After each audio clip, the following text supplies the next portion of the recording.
Hello all, this is Meenakshi, Assistant Professor, Department of Computer Applications in Rohini College of Engineering and Technologies. In this video, we saw the concept of Android services.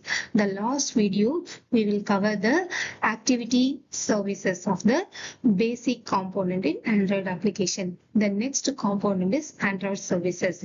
Android services are the applications component that run in the background. You can understand it is a process that does not need any user interactions as they perform long running processes without any user interactions.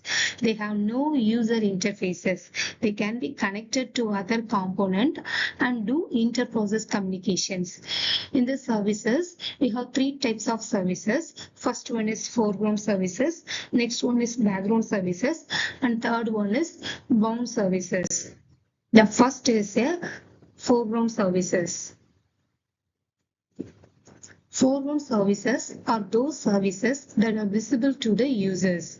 The users can interact with them at ease and track what's happening. These services continue to run even when users are using other applications. For example, music players and downloading. Basically, services means the music player is a services. While we are using browsing in your mobile applications, in background we are playing some music. This is an example for foreground services. The background services.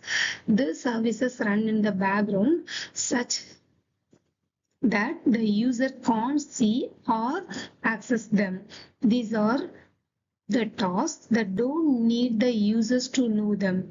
Synchronizing your data and storing the data is the best example for background services. Bound services. Bound services run as long as some other applications component is bound to it.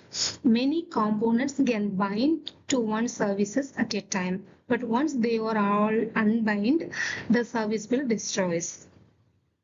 That means more than one component is bind together in one services is called as a bound services.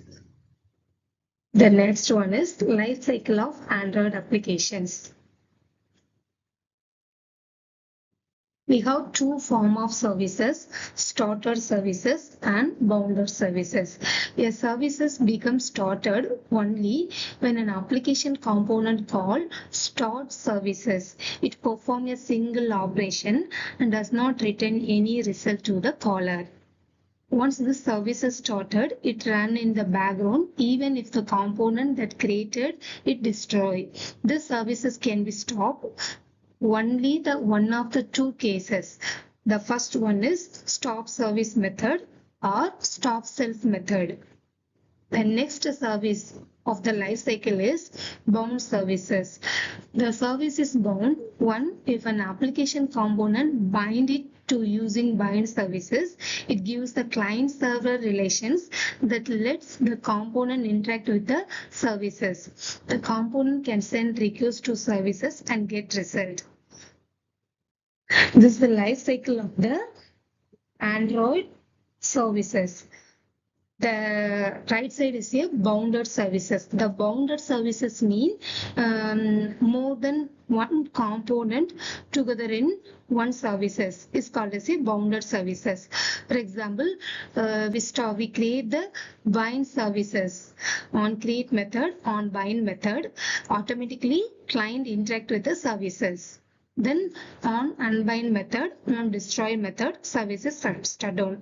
The left side is the unbounded services. Unbounded services mean the basic services like foreground and background services. Once start the services, create method, start method, services running in your background or foreground. The services stop and destroy method, services shut down. Thank you.